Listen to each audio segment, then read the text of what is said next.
We are now on the last topic of this module, time-varying volatility. We are going to change our focus from the mean to the variance. And for that reason, this topic is very useful for students who are dealing with financial time series because the measurement of volatility or risk is much more relevant for financial time series. So what we're going to do is to cover the concept of time-varying volatility first, then we introduce the ARCH model. The next topic is to discuss the strategies for testing, estimation, and forecasting. Of course, ARCH model is just a very basic model to estimate time-varying volatility. We have a lot of extensions.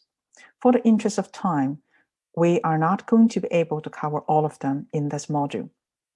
But I will highlight a couple of most commonly used ones and point you to the direction of future research if you would like to adopt some advanced Gauge model or ARCH model. So the first concept is time-varying volatility. Now we're talking about a volatility here, not mean. For simplicity, I will hold the mean constant first. Recall that in previous lectures, we always talk about whether the mean is constant over time. That's very important for stationary variables. So at the moment, we switch the focus in order to be able to see the structure or the rationale behind this new technique. Let's hold the mean constant first. Just ignore it. It doesn't change over time. Let's look at the volatility or the variance as example. So if you have a look at the 4 diagrams in front of you on the slide, you may notice that the mean for each one of them is relatively stable. For example, in the first one, the mean is roughly the 0 line, and the second one is the same thing. However, the volatility is not constant.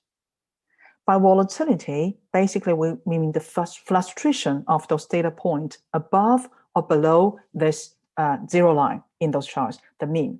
And you may notice, for example, if we have a look at the first diagram, the first chart, the beginning of this time period, this part, it looks like if we draw a straight line over here, a flat line over here, that's the mean. Most of the observations do fluctuate above or below this line, but it's not by that much when you compare it with this bit. So in the middle of this distribution, you may find that the fluctuation is bigger. The range of those observations is much bigger compared with the earlier period. And you can observe similar patterns elsewhere in other diagrams. So for example, here, if you have a look at the second one, you may notice that somewhere over there, the fluctuation is bigger than the other part of the distribution like this one. Now let's move to the next slide and have a look at the distribution of those time series. So a striking characteristic or a commonality among them is they are clearly not normal. On each one of those diagram, I impose a normal curve. So if you can see some significant deviation from the normal curve, that's indication of non-normal distribution. For all of them, we have a peak above the normal term. So you have a lot more observation in comparison, a lot more observation surrounding the mean. On top of that, we also have a lot of outliers. So you may notice that there's some bars at both ends. So those are extreme values. We will see this type of distribution have a fatter tails, and they also have a higher peak. So that's the commonality among those time series when they have time-varying volatility. We call that volatility clustering, by the way. So if we go back to this diagram, you may notice that those high volatility tend to cluster within a period of time, then disappear. So it's volatility clustering. On this slide, I also use 2 time series. Both of them are artificially created in my computer. So the first one is the one without time varying volatility that shows to you not only the mean is constant, the variance are roughly the same across the time. So it's constant variance. I use 1, HT is the notation of the variance. And the second one, the variance is not constant over time. So it's related to the square of the residual term from the last period. As a result, it changes over time. You may notice that at some part, a fluctuates, jump up and down quite significantly. In certain part, is reasonably concentrated. So that's a simulated example of constant and time varying variance. So those are the patterns you expect to see when you have a time series with a variable volatility. Of course, if you compare the distribution, you can see the difference. The first one, if the volatility is constant over time, you may notice that the distribution is very close to normal distribution. We have this part slightly above the normal curve, but it's in comparison, it's nothing like this one. So you have 3 bars, actually 4 of them, quite high, quite reasonably higher than the normal curve. You also have some outliers on both ends. So the tails, particularly here, the upper tail is fatter than the normal distribution. So that's the characteristic of this type of distribution. ARCH model is the acronym of autoregressive conditional heteroscedastic model. So it deals with a stationary series.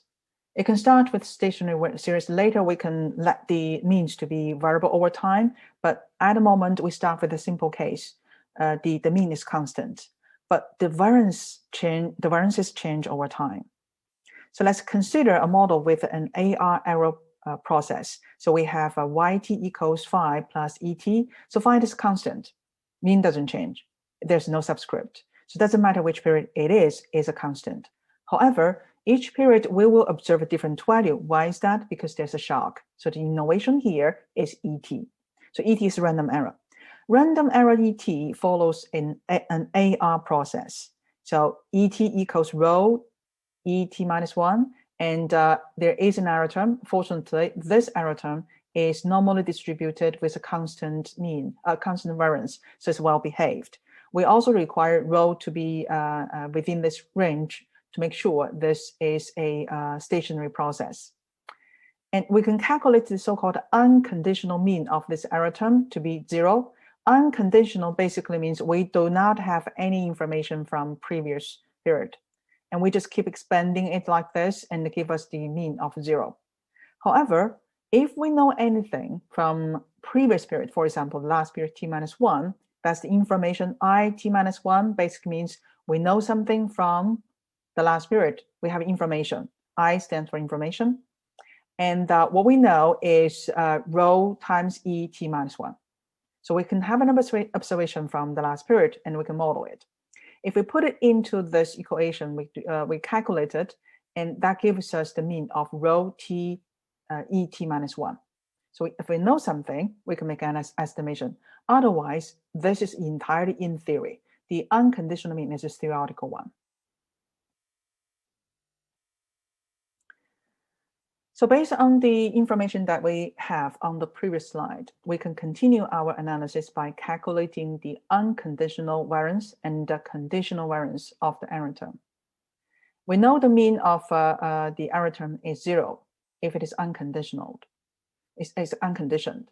So we can calculate the variance accordingly. That gives us a sigma v squared over 1 minus rho squared.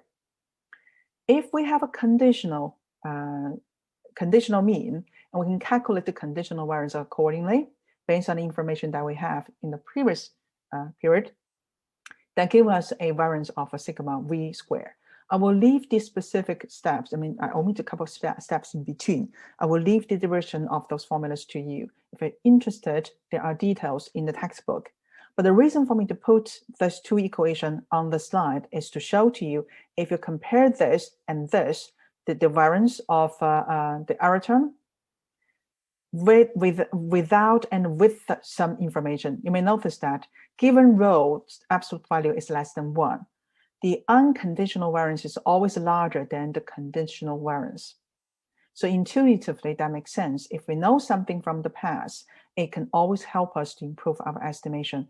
So all else being equal, the variance of the error will be smaller. So that's the benefit of knowing something, having some data instead of just knowing the property in theory. So suppose that instead of a conditional mean that changes over time, we have a conditional variance that changes over time. Now, the AR process that we had, I just rewrote it over here, and we have ET, and we have some information from the previous period. We know that ET follows normal distribution. We will impose a restriction that the mean does not change over time. So the mean is constant. However, the variance, we use HT to denote it. So by definition, it's not a constant. It will have a different value at different point of time, which means we have a heteroscedasticity issue. So the process to generate this variance is as follows. So it depends on the observation that we have, the observed value of ET, or the value of ET in the period of t minus 1, last period. So that's the structure, and we require alpha naught to be positive and alpha 1 to be positive as well. This is the way to make sure the estimated variance is positive. It has to be positive, otherwise it's meaningless. Second, we also require alpha 1 to be between 0 and 1, and that's the way to make sure this whole process is not explosive. Bear in mind that this is time series, so the effect of ET minus 1 squared will fit into future periods. So if alpha 1 is greater than 1, the whole process is explosive. This is how we get arch, because we are modeling time-varying variance, which means we have a heteroscedastic variance, and that depends on lag effect. So which means it's conditioned on autocorrelation. That's why we have this so-called autoregressive conditional heteroscedastic model, arch model. The arch model is very useful to model volatility, and especially changes in volatility over time. And it's quite intuitively appealing because it makes sense to explain volatility as a function of error term, or the error term's value in the past period. Because we call these errors, if you may recall, I will call them shocks or news. And in financial analysis area, those are the terms that we usually use to describe errors, because they represent unexpected. Whenever there's something that unexpected happened, there's a shock to the system, and that will have some consequences. And usually it will generate a lot of turbulence, and it will affect volatility. So on that note, this model has a lot of practical value.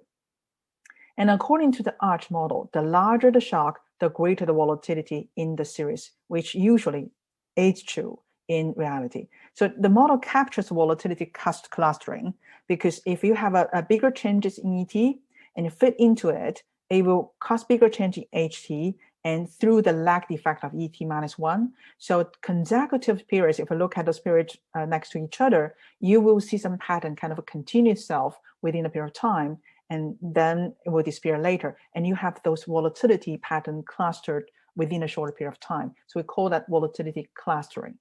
To summarize, Gauge model is very helpful when you have a data series that has this volatility clustering characteristic, and that's particularly true for financial analysis.